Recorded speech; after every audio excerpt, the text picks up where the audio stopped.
really not from this world.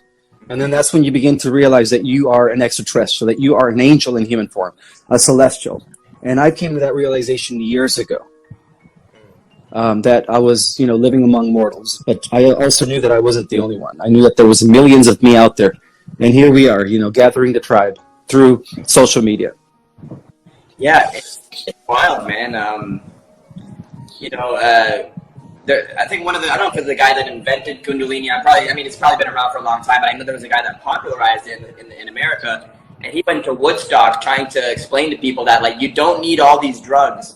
You do Kundalini yoga, and you'll have the best high of your life. Absolutely. Yeah, that's how it works. All those hormones that are released when people do DMT or ashwagandha or peyote or even acid, is all naturally triggered by the raising of the Kundalini energy and the activation of the chakras. Amazing. Now, so other than your book, Our Cosmic Origin, which if you guys haven't checked it out, just go on Amazon and type in Our Cosmic Origin for Ismael Perez. You'll see it there. Other than yourself and your book, what are some other reliable sources of information that we can go to and trust to help us understand galactic life better? Like maybe what are some of the books that you really have clung to over the years?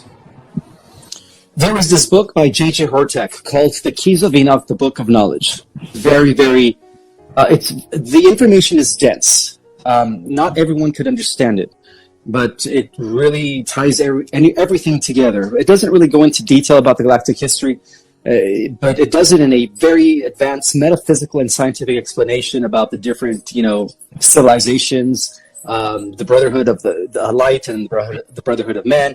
It talks about the different chemical compositions of the different specimens, the atoma. It goes into detail. That's why it's called the Book of Knowledge. So that's a very hot resource for high level information. But again, not everybody could understand that book. I had to actually read that book 3 times to finally decipher or decode the message in that book. It is so freaking profound. I mean, it's rare. It's an expensive book. It's probably about $150 or $200 now, but it is worth the read. Okay. Yeah, another book is the Janihian script, or the Winds of Truth. That's a rare manuscript, but it talks about the 12 major universes. And I don't really see anybody else talking about the 12 different universes or the 12 major creations, which is what I talk about in my book as well. I've seen you talk about this a few times. Yeah. So, there's not many books out there that really give you this higher level information. But so what I did in my book is I just put, I gathered all this information, including getting information from advanced, resources like classified information through remote viewing. And this is something that was actually developed in me or genetically built in me when I was part of the secret space program. So I still remembered how to remote view. So I was able to actually access some of the most highly classified information. When the disclosure takes place, this is all going to be common knowledge. Yeah, everything that I'm talking about is going to be common knowledge. So I'm just giving people first dibs and disclosure, by releasing my book. Now, do you think there's a way that we can go about disclosure that's really going to hit people? I saw a picture the other day, and it said there was actual that was a cartoon, but there was actual aliens or extraterrestrials in the sky, and a bunch of people were like, "Oh, it's a CGI," "Oh, it's a false flag." No one believed that it was actual extraterrestrials. Do you think that there's going to be a moment where we can actually have full disclosure, where there will be a mass consciousness all across the earth where everyone's going to know, okay, this is real? Absolutely, yeah, it's coming, and it's coming really quick. And what do you think is going to spur that? I think there's going to be massive sightings worldwide to the point where it's going to be very hard for the governments to contain it. Once millions of people witness the motherships that are already here parked in our atmosphere, by the way. Our atmosphere is it's a hot parking lot for many motherships. Once millions of people start witnessing these motherships, it's just going to be inevitable, And also another thing that's going to cause the disclosure is the genetic mutation that is taking place as I speak. When the star seeds rise or emerge as the next stage of human evolution with X-Men superhuman powers. How are you going to be able to suppress that? People are going to be teleporting. People are going to be flying. People are going to be moving things with their mind. It's coming. It's going to change everything. Yeah, it's going to change everything. Good luck trying to ignore that, right? Exactly. Yeah. So we got a couple big things that we need to talk about right now, because I know there was a lot of concerns lately over a couple things. So let's talk about the first one. You've been mentioning a lot about Enki and Enlil. Can you tell us a little bit about who they are? Okay, so basically everything that we know about the ancient Anunnaki, or what we call the Iberians, to be technical, has been inverted. Sakurai Sitchin has been exposed to be aligned with the Cabal by Arizona Wilder, who was used as a sex slave, and then she, I guess, was rescued back in the late 90s, and she was able to share some of her information with David Icke and others. And in that discussion, she talked about how Sakurai Sitchin was very involved in the Bohemian Grove. He was part of the Trilateral Commission and so on and so forth. So he was very aligned with the Cabal.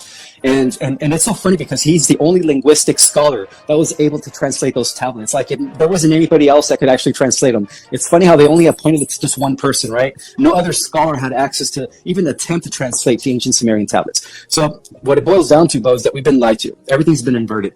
So even within the disclosure community, people are pushing because of the Sakurai Sitchin translations and the Book of Enki that he also translated. Many people, I say about 80% or 85% of the truthers out there, or whistleblowers, whatever you want to call them, they're all saying that Enki was the good guy, that he was our genetic progenitor, that he made us, and that wasn't the case. It was actually the other way around. Now, if you want to understand the galactic history of the Anunnaki, let's go back to Sirius, millions and millions of years ago. The original Anunnaki was developed by the Syrian High Council as an effort to create the most powerful warring species.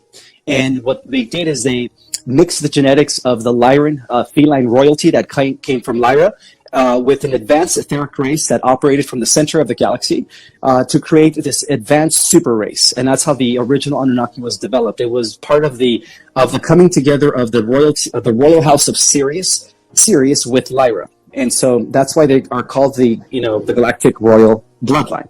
And so the original Anunnaki was known as the Anuhasi. And so we could say that the original Anunnaki were actually working with the light. But there was an infiltration that took place, about a little over 500,000 years ago when Dramin, seduced Anu, because Anu was the commander during those days. And Anu, by the way, comes from the direct bloodline of the Lyran king and the Syrian king, or queen, rather, because remember, there was an alliance between Sirius and Lyra to create this new powerful bloodline.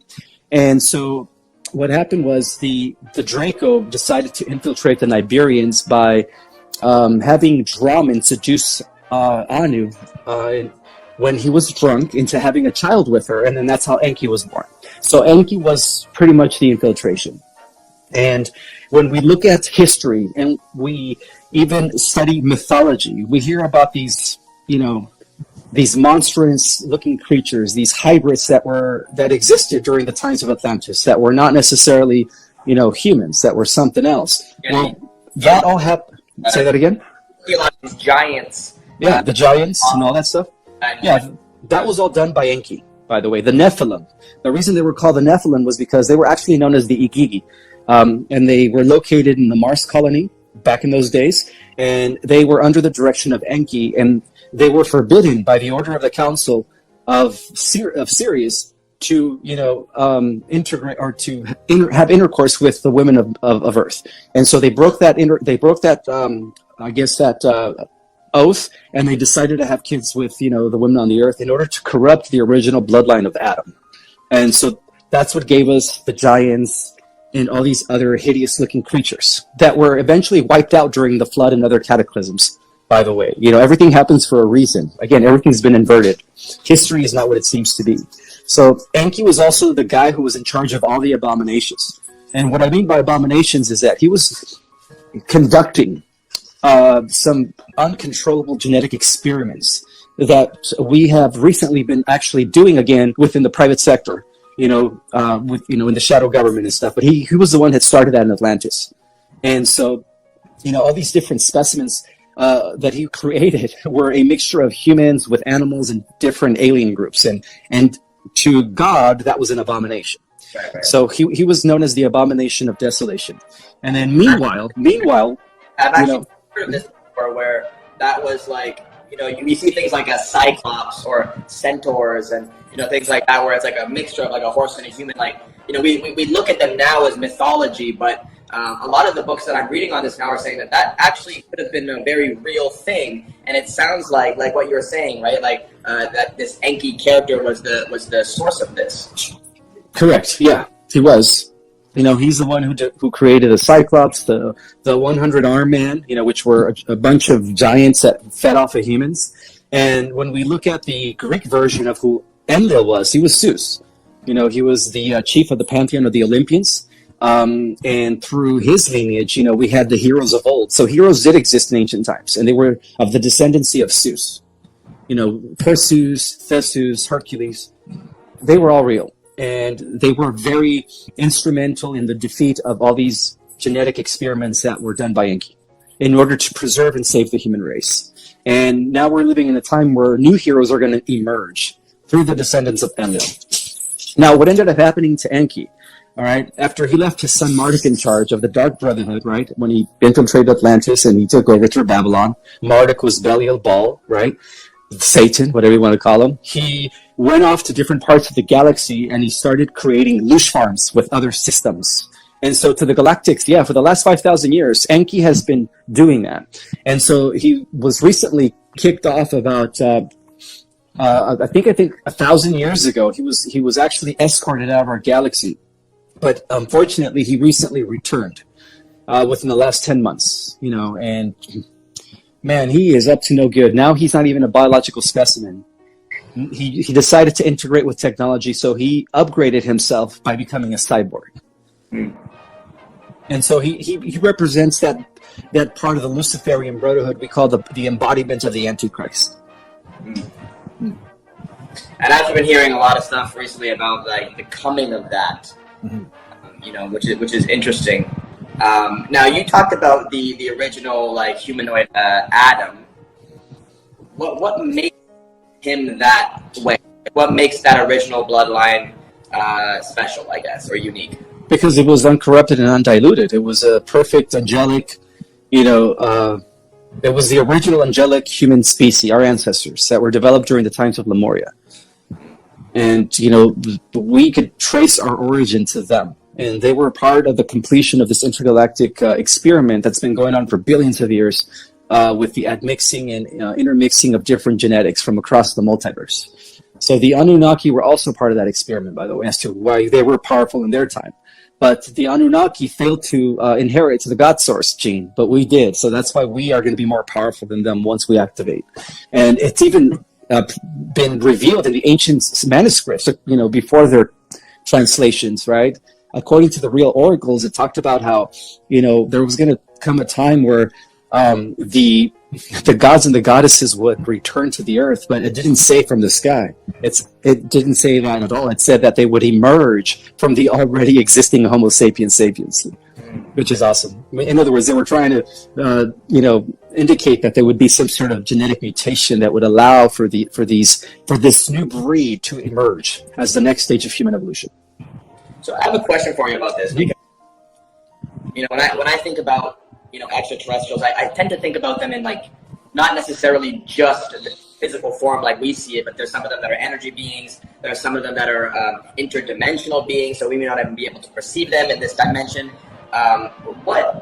What dimension and planet or planet is Enlil and Enki from, and how is it possible that they were able to integrate their DNA into ours? Are they quite similar genetically in terms of like a humanoid? Like, what are they exactly? Okay, well, Enlil is a pure-blooded Lyran Syrian Pleiadian, because his mother Antu was the queen of Alcyone. So that's why Enlil was also in charge of the entire system that we belong to, which is the system of the Pleiades, of 52 different solar systems with the 7 major sisters. So Enlil. So Enlil he brought the complete galactic humanoid royal gene to the Earth. So that's what he was. Enki, on the other hand, was through his father Anu, he was part Syrian Lyran, but through his mother, he was complete Draco. So he was half and half.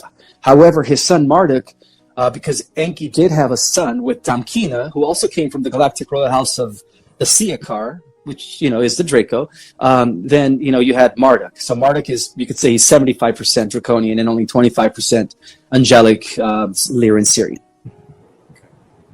But yeah, if physical-wise, we look exactly, or actually, according to the book of Genesis, they made us in their image, right? So we're all this, we all look the same, except Enki. Enki looks more like he shapeshifts, sometimes he looks amphibian, right?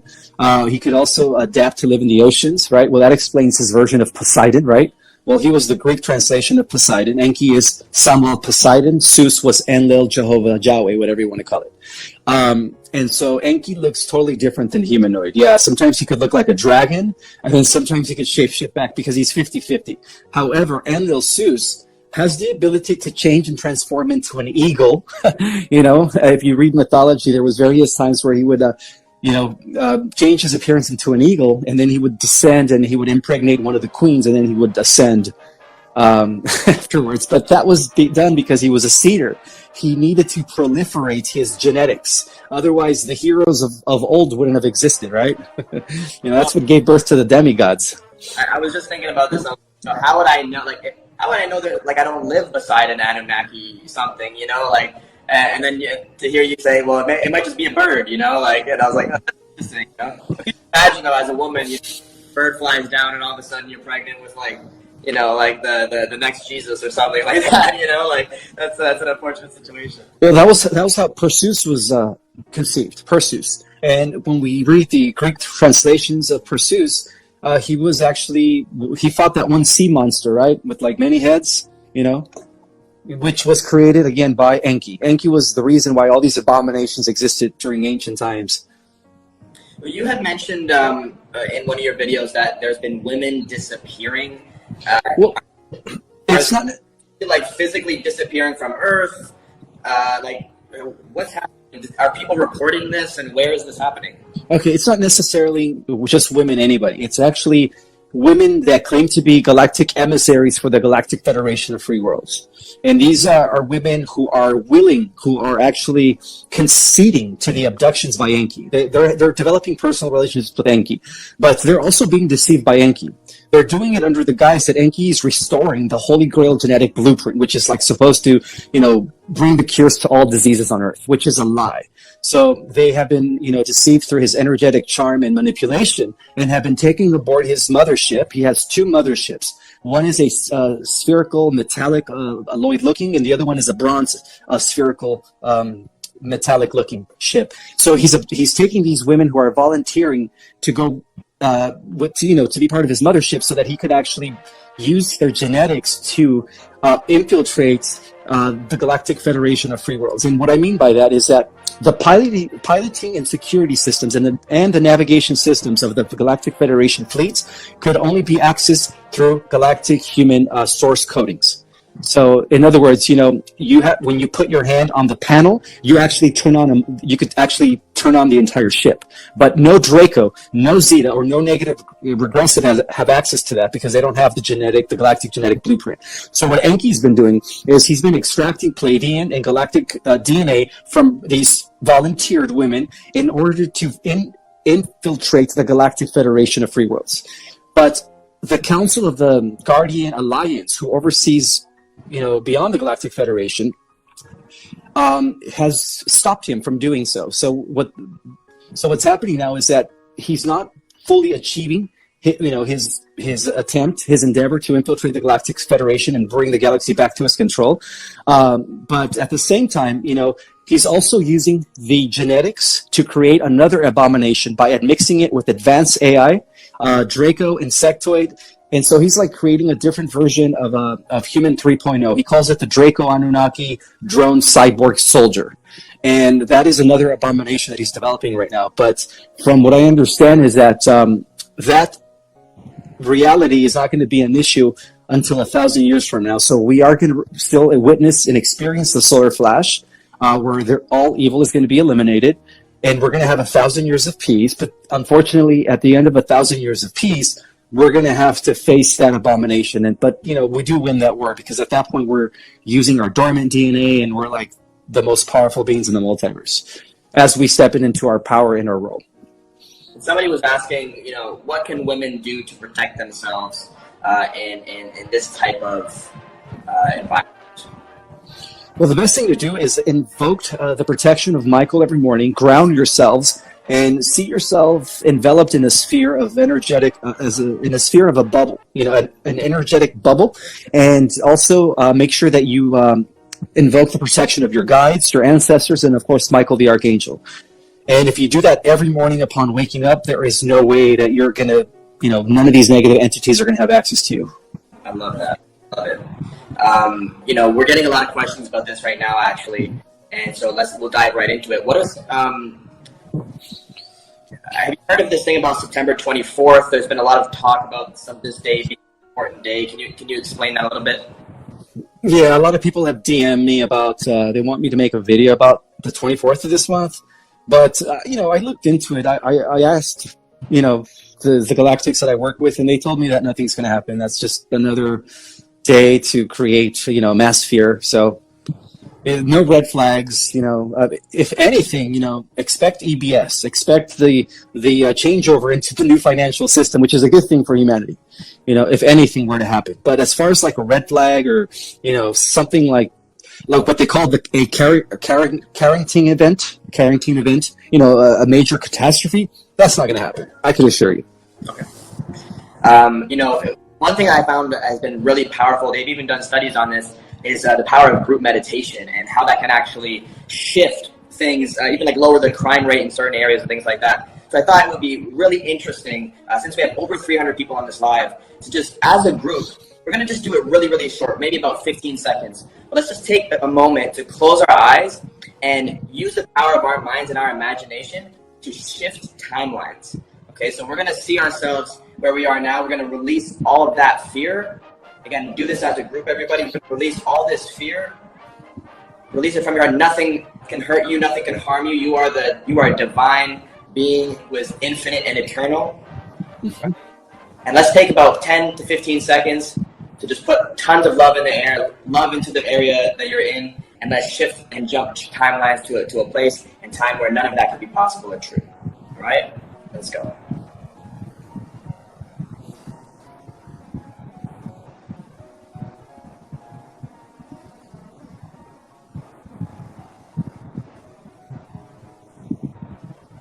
Amazing. Thank you so much, everybody.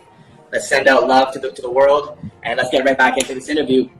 I think if anything were to happen on the 24th, we just averted it by even 300 people collectively putting their focus together and, making sure that nothing happens.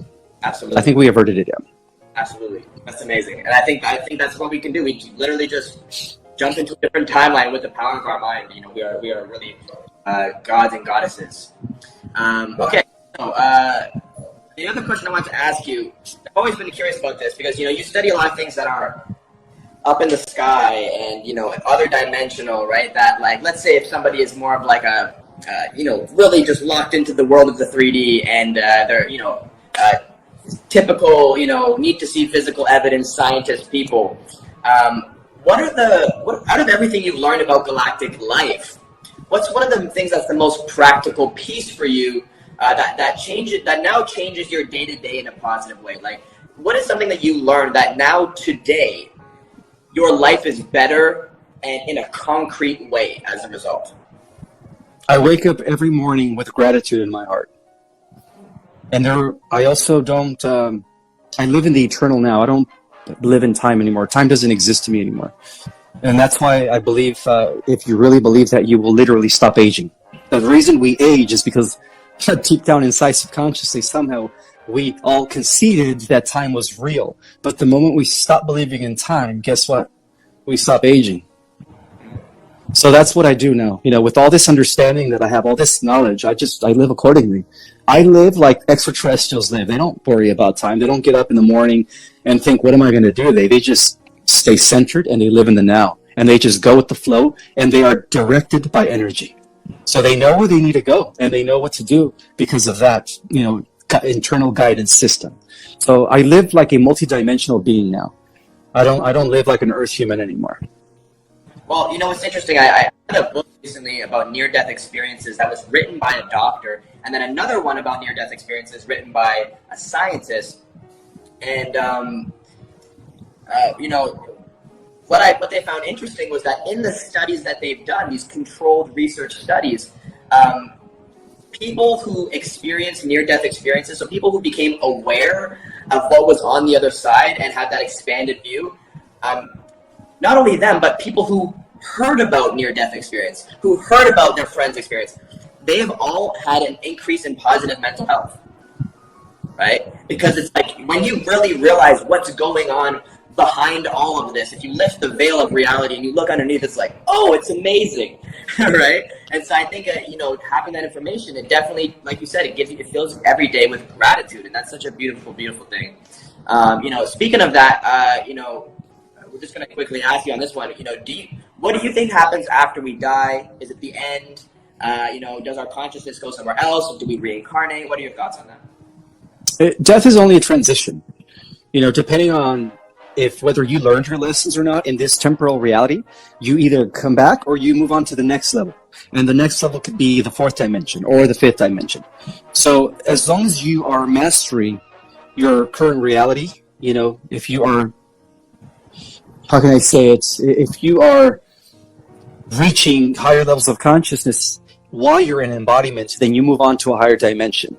Because the next stage of your incarnation is equally determined by where you are in your consciousness right before death. I don't know if that makes sense. Okay. But also to understand is the samsara cycle of death and rebirth has been eliminated. You know, this is the last incarnation. What we're going to be experiencing now, my friend, is a transformation of the species once the genetic mutation is complete, which is almost there. You know, many of us are experiencing heightened clairvoyance. Our psychic abilities are enhancing. We're seeing prophetic visions. Some of us are having dreams of flying and teleporting and having these amazing telekinetic abilities. That's all part of the transformation, because it's going to be a time where our dreams and wake reality are just going to merge. So what we're actually doing in our dreams right now with these abilities and these superpowers is what's actually going to happen when we are, you know, transformed into fifth dimensional galactic humans.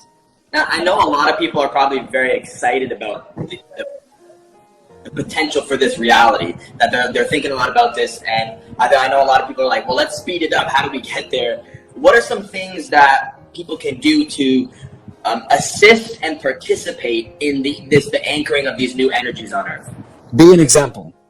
You know, always be the better person. Live from your heart. Radiate love. Live in the now. And be of service to others. Because once you are deeply rooted in those principles, well, you know, at that point, you just kind of become a beacon of light for everyone else. And it's how can I say it? It's contagious, you know? It's contagious. Your light could actually turn on the light of others as you interact with new people daily. And I've been told by people that there's something about my energy where they were depressed, something happened that day, and all of a sudden they came in contact with me, and they said they just felt like a lift of, like they had nothing to worry about. And I didn't even say a word to them. It's just by them being in my presence. So that's how powerful our vibration is. Our vibration could literally transform people who are in a negative funk and uplift them, you know, right away. Now, when you envision, like, this new Earth, do you see people kind of, like, going back to, like, a traditional sort of, like, homesteading, like, off-the-grid type of situation, where they're away from big tech and just living in harmony with nature? Or do you see it kind of like more like similar to what we have now, but just new technologies? You know, what does the infrastructure look like in that way? It's going to be both. You know, it's going to be a beautiful Earth where all the natural resources in the ecosystem is going to be fully regenerated and fully restored. So we're going to be, you know, living off of natural resources. At the same time, we're going to be using a different form of technology that is not, that is not dangerous to the planet or to the species. So we're going to be living in a totally different Earth. You know, our houses are going to be different. Our transportation systems are going to be different. Everything's going to change, bro. When I think of it, I see this like merging where like human beings come to this recognition that our planet itself is a living being, and we start to live in harmony with it. And I see all the technology being in harmony with the Earth. Exactly. That's how extraterrestrial technology works. It is in harmony. It is a living, technology, and not necessarily through silicone-based, AI genetics, but through living crystals and stones and actual, living elements from the planets. And that's how we originated in Lyra, by the way. The original Lyrans didn't have any external technology. They didn't have roads and highways. Do you know how they built their beautiful, glorious, clean civilization? By bending nature with their mind and consciousness. They had this amazing symbiotic relationship with their ecosystem and environment. It was such a beautiful paradise, and that's what they called the original Garden of Eden. So we're going to be heading there again, my friend. And that's what fifth dimensional existence is. That's awesome. I got another quick question, but before I do, I want to let you guys know too something really cool that happened recently. A group of people, a bunch of people who do homesteading and off-gridding, all came together. There's about 140 courses right now on how to live off-grid and how to have your own homestead. It's $6,000 worth of courses into one bundle, but they're charging only $50 for it. So you can get all this training for $50 US, and it's just wild. So the deal's only on for maybe like 5 days. So if you guys want to check it out, link in my bio. So my next question for you was, you talk a lot about this big solar flash. Is there anything is there any value in smaller solar flares that are happening regularly? And do we get DNA upgrades? Are there like a higher level of consciousness that comes with it? Yes, there is. As the CMEs get stronger, we become more codons activate, more strands of DNA come online. So some of us already have 3 or 5 strands already fully active. We're no longer using 2 strands like we did 10 years ago or even 5 years ago. And that explains, instant regeneration like me at the gym. Sometimes I hurt myself and I don't feel the pain anymore. Like a few years ago, I used to drop weights on my foot and I would feel that, right? I bruised for weeks. And now it's like it hits me, but I don't feel the pain anymore and there's no bruising. So that's how I know that my body's changing. So yeah, even these smaller CMEs are definitely upgrading us, because it has to happen in increments before that final release, before that great solar flash takes place, so that our bodies could, actually have the capacity to house all that radiation of photonic light energy, and then transform us at a cellular level into new physical angels, as I call them. That's what we're going to be, physical angels. Awesome. You have recently released a course. I checked it on your website, and man, there was a whole bunch of stuff there. What are people expecting to learn in the course that you're doing? All my 25 years of research and downloads packed into 6 hours, 2 hours a week, where I answer questions and I interact with people, live and in real time. You get to know a lot of things.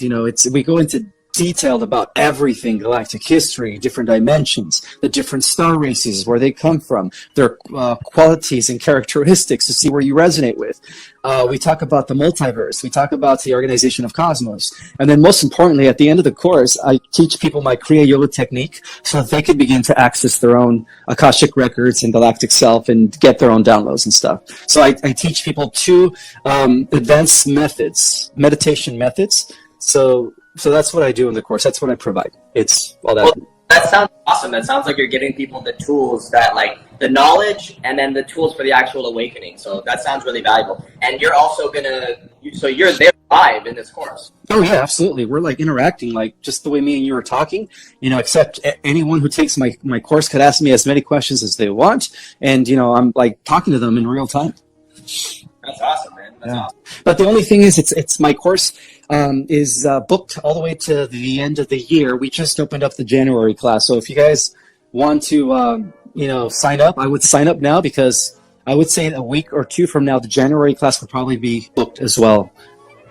That's wild, man. You're already fast, eh? It's interesting. And when you start following your path, your purpose, and your truth, things just start to align, and you realize how valuable that is. I actually have an Akashic Records reading booked on the 27th, and I booked 3 months ago, because the guy who did it was so good. He's the guy that worked with Bob Proctor. He's so good that he's booked 3 months in advance. So wow. 6 months in advance, but he got me in. So I feel like that's exactly what's going on right now with your course, is that people are realizing that you not just have the knowledge and information in a way that you can actually articulate it, but you are going to physically be there and show up. So I think that's something that's really valuable for, by the way, 333 viewers. But that you're going to show up and really add that value for people. So that's pretty cool. And also, I mean, if you guys haven't checked out Ismael's book, it's called Our Cosmic Origin. I have the copy here. I keep this in the spiritual section of my books. It's right beside Simulacra and Simulation, the Matrix-inspired movie. I keep it beside the Bible and the Quran that I keep in my house too. Just all the deep levels of wisdom I keep there, and this is one of the books that I consider one of those books. So if you guys haven't checked it out, you can go on Amazon and get his book, Our Cosmic Origin. And where do people go to see your course? What's the website for that? It's under themysticarts.org, themysticarts.org. Right. Okay. Yeah, so in that website, my class is the Starseed Cosmology course. And then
Chẳng được quên khi cơn mưa đêm lại về. Em đã quên lời thề và ta như đông chìm sâu. Không còn mơ em anh nhạt màu. Em chỉ cần mơ đâu em bay. Chỉ còn là những cơn mưa vô giá. Cho bên mơ em không mơ hay nhẹ. Anh một đêm mơ chỉ cho bên em không được còn nhớ. Và chỉ có em không còn nhớ. Và người ta bên nhau như ngã tớ. Muốn nhớ về say em chỉ còn với em ở đây. Và anh như muốn chết đi nhưng không muốn em mơ mày. Tình yêu làm cho ta đau đầu. Không em như mà mơ mộng. Anh như nếu mong cầu. Và mưa bên em hôn sầu. Chào các bạn mai em mơ. Chỉ có bên em nhưng là khó mơ. Em ở đâu xa em muốn bên ai. Anh không mong gì hơn. Chỉ mong em sẽ ở đây ôm anh thật gần. Anh chỉ mong đôi ta được có nhau. Mà đừng em đâu anh bỏ em. Một đêm bên anh có em. Ta sẽ trao nhau môi hôn thật sâu. Ôm anh.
nightmares in my head, I fear that the thoughts build up until I can't hear, that my mind fills up into a creature, and it haunts me somewhere much deeper.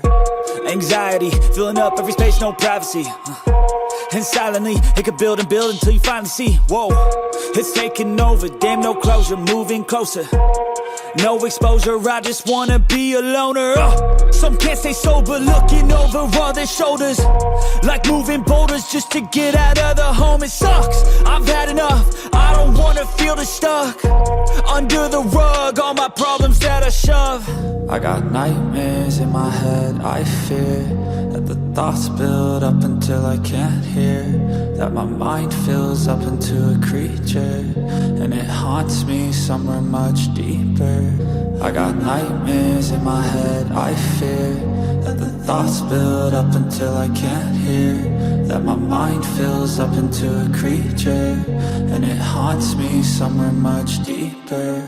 I've been feeling weird, I can't seem to focus good enough. Nothing's really clear, sometimes it could be a little tough. I just need to feel like the end's in sight for me, but let's be really real, anxiety can foggy all this stuff. I've been feeling weird, I can't seem to focus good enough. Nothing's really clear, sometimes it could be a little tough. I just need to feel like the end's in sight for me, but let's be really real, anxiety can foggy all this stuff. It sucks when you finally feel like giving up. Oh God, no luck, everything feels like you're sticky stuck. I'm lost, handcuffed to the bed where I sleep, don't give a fuck. Can't stop, unplug, feeling over